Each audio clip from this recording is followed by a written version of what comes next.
धीर जन प्रियं प्रियकरं निर्मत्सरं पूजितं नाना शास्त्र विचारणैकनिपुणं सद्धर्म. And now chapter 40, reverential devotion of sons and other subordinates.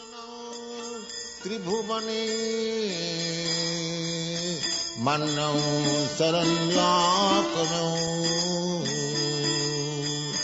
नाना शास्त्र विचारणैकनिपुणं सद्धर्म संस्थापकम्. True reverential devotion is exhibited by persons who think themselves subordinate to Krishna and by persons who think themselves sons of Krishna. The best examples of this subordination are Sarana, Gada, and Subhadra. They were all members of the Yadu dynasty, and they always used to think themselves protected by Krishna. Similarly, Krishna's sons, such as Pradyumna, Charudeshna, and Samba, felt the same way. Krishna had many sons in Dwarka. He begot 10 sons by each of his 16,108 queens, and all of these sons, headed by Pradyumna, Charudeshna, and Samba, used to think themselves always protected by Krishna.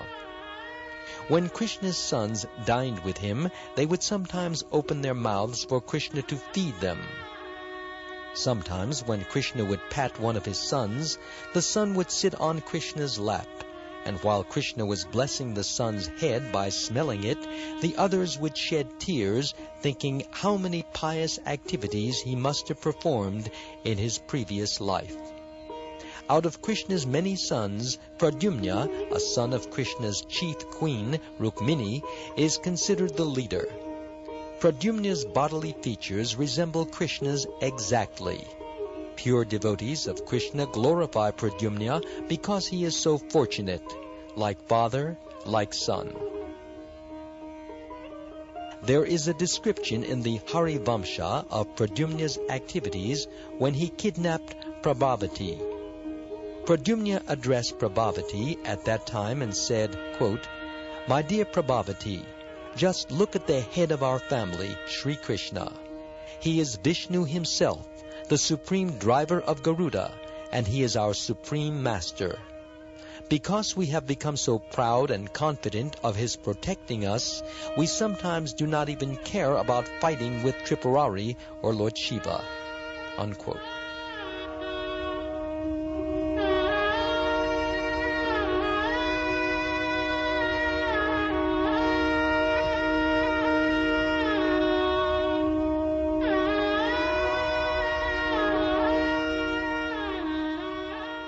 There are two kinds of devotees engaged in devotional service with awe and veneration: the Lord's subordinates and his sons. The servitors in the abode of Dwarka always worship Krishna as the most respectable and revered personality of Godhead. They are captivated by Krishna because of his super-excellent opulences.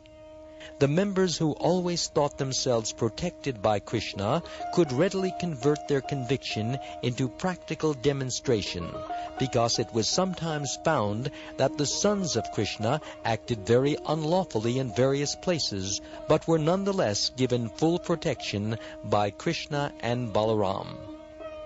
Even Balaram, the elder brother of Krishna, sometimes unknowingly offered respect to him. Once, when Krishna came before Lord Balaram, Krishna was anxious to offer his respects to his elder brother. But at that time, Balaram's club was lowered down upon Krishna's lotus feet. In other words, the club in Balaram's hand offered its own respects to Krishna. These feelings of subordination, as explained above, are sometimes manifested as anubhava. When demigods from the heavenly planets came to Sri Krishna, all of Krishna's sons followed them, and Lord Brahma sprinkled water from his kamandalu upon them. When the demigods came before Krishna, the sons, instead of sitting on golden chairs, sat down on the floor, which was covered with deerskin.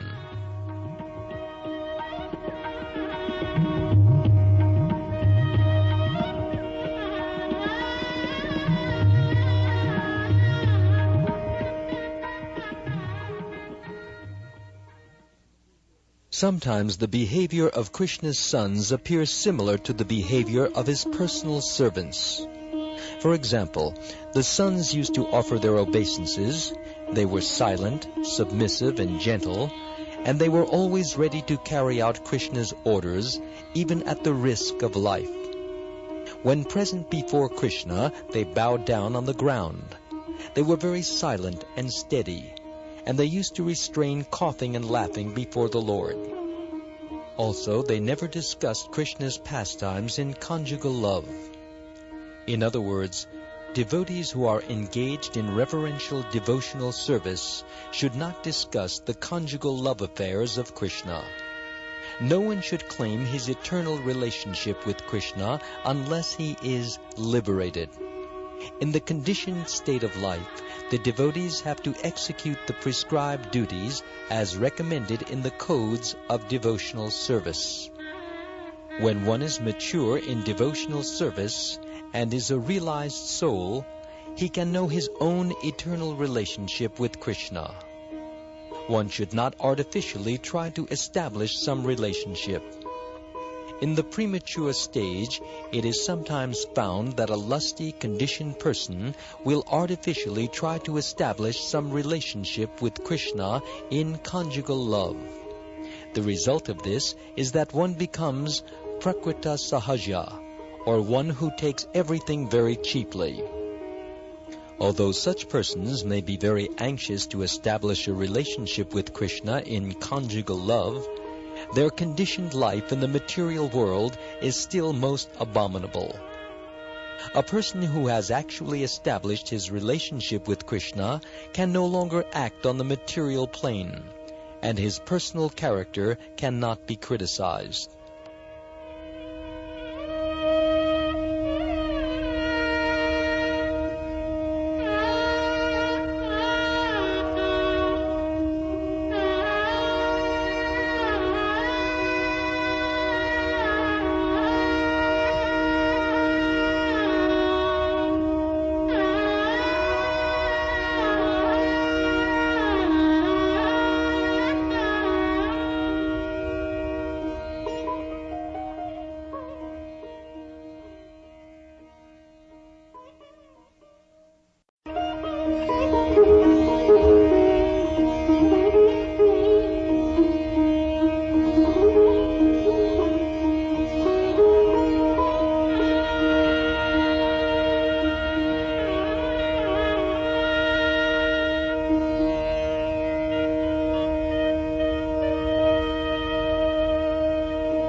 When Cupid came on one occasion to visit Lord Krishna, some devotee addressed him thus, quote, "My dear Cupid, because you have been so fortunate as to have placed your eyesight on the lotus feet of Krishna, the drops of perspiration on your body have become frozen, and they resemble kantaki fruits, a kind of small fruit found in thorny bushes." Unquote. These are signs of ecstasy and veneration for the Supreme Personality of Godhead. When the princes of the Yadu dynasty heard the vibration of Krishna's Panchajanya conch shell, the hairs on their bodies immediately stood up in ecstatic jubilation. It seemed at that time that all the hairs on the bodies of the princes were dancing in ecstasy.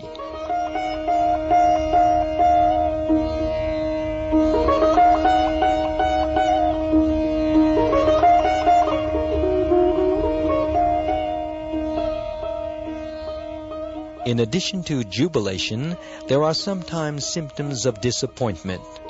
Pradyumna once addressed Samba with these words, quote, "My dear Samba, you are such a glorified personality.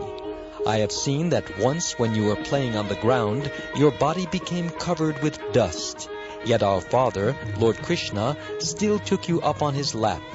but I am so unfortunate that I could never get such love from our Father." Unquote. This statement is an example of disappointment in love. To regard Krishna as one's superior is called reverential feeling. And when, in addition to this, a devotee feels that Krishna is his protector, his transcendental love for Krishna is increased, and his combined feelings are called reverential devotion. When this steady reverential devotion increases further, it is called love of Godhead in reverential devotion. Attraction and affection are two prominent symptoms of this stage. In this reverential devotional attitude, Pradyumna never talked to his father in a loud voice. In fact, he never so much as unlocked the lips of his mouth, nor did he ever show his face filled with tears. He would always glance only at the lotus feet of his father. There is another example of steady and fixed love for Krishna in the instance of Arjuna's informing him of the death of Arjuna's son, Abhimanyu, who was also the nephew of Krishna. Abhimanyu was the son of Subhadra, Krishna's younger sister. He was killed at the Battle of Kurukshetra by the combined efforts of all the commanders in King Duryodhana's army, namely Karna, Ashvatthama, Jayadratha, Bhishma, Kripacharya, and Dronacharya. In order to assure Krishna that there was no change of love on Subhadra's part, Arjuna informed him, quote, "Although Abhimanyu was killed almost in your presence, Subhadra's love for you is not agitated at all, nor has it even slightly changed its original color." Unquote. The affection that Krishna has for his devotees was expressed by him when he asked Pradyumna not to feel so bashful before him. He addressed Pradyumna thus, quote, "My dear boy, just give up your feeling of inferiority and do not hang your neck. Just talk with me in a clear voice and do not shed tears. You may look straight at me, and you may place your hands on my body without any hesitation. There is no need of exhibiting so much reverence before your father." Unquote. Pradyumna's attachment for Krishna was always exhibited by his action. Whenever he was ordered by his father to execute something, he would immediately execute the order, taking the task as nectarine, even though it may have been poison. Similarly, whenever he would find something to be disapproved of by his father, he would immediately reject it as poison, even though it may have been nectarine.